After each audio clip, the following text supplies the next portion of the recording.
वैज्ञानिकों ने सभी रासायनिक तत्वों को मिलाकर एक सूखी लाश में इंजेक्ट किया और हैरानी की बात यह हुई कि वह अचानक जीवित हो उठी। असल में ये लाश वैज्ञानिकों द्वारा ब्रह्मांड के बाहर से लाई गई थी।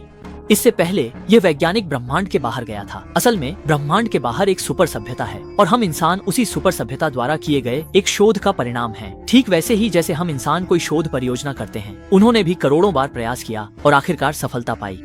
यह महिला सुपर सभ्यता द्वारा शोध के लिए बनाई गई वस्तु है। फर्क वह संवेदनशील उपकरण में विकसित नहीं हो पाई। महिला वैज्ञानिक तुरंत समझ गया, ब्रह्मांड अंडे, मुर्गी ब्रह्मांड बाहर।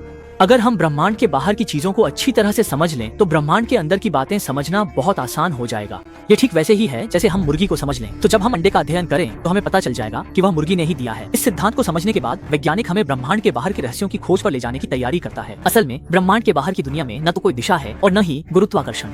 इसलिए त्रिसोलर थ्री बॉडी भी कहता है कि हमारी यांत्रिकी का अस्तित्व ही नहीं है। लगता है हमारी समझ का स्तर वाकई समस्या है।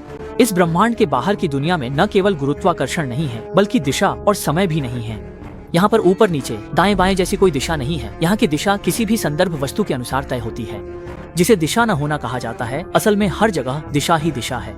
यहाँ समय नहीं है क्योंकि समय को एक आकाश गंगा के विनाश के आधार पर मापा जाता है। इसका मतलब है कि आकाश गंगा का जन्म से लेकर मृत्यु तक का पूरा काल खुद एक समय बिंदु है।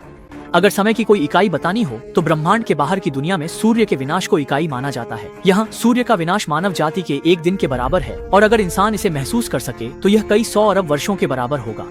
यह सोचकर वैज्ञानिक के पसीने छूट गए। अगर ब्रह्मांड के बाहर की सभ्यता हमें नष्ट करना चाहे तो यह एक चींटी को मसलने जितना आसान होगा। अचानक वैज्ञानिक के मन में एक साहसिक विचार आया। वह मीनखी में बंद लोगों को चुपके से बाहर निकालकर उनका अध्ययन करना चाहता था। ब्रह्मांड के बाहर की सभ्यता ने इसे कैसे खोजा। इसके बाद वैज्ञानिक ने मीनखी के लोगों को चुपके से पृथ्वी पर ले आया। जैसे ही मीनखी के लोग पृथ्वी पर पहुँचे, वे तुरंत सूखी लाश बन गए। मीनखी के लोगों के शरीर में तत्व की कमी थी। वैज्ञानिक ने कसम खाई कि वह जरूर पता लगाएगा कि वह कौन सा तत्व है, क्योंकि अगर यह समझ में आ गया तो ब्रह्मांड की कई समस्याएं आसानी से हल हो जाएंगी। 10 साल की शोध के बाद वैज्ञानिक ने आखिरकार पता लगा लिया कि दरअसल जो तत्व गायब था वह पृथ्वी पर मौजूद सभी रासायनिक तत्वों का मिश्रण था। इसके बाद वैज्ञानिक ने उस मिश्रण को सूखी लाश के शरीर में इंजेक्ट कर दिया और हैरानी की बात यह थी कि वह सूखी लाश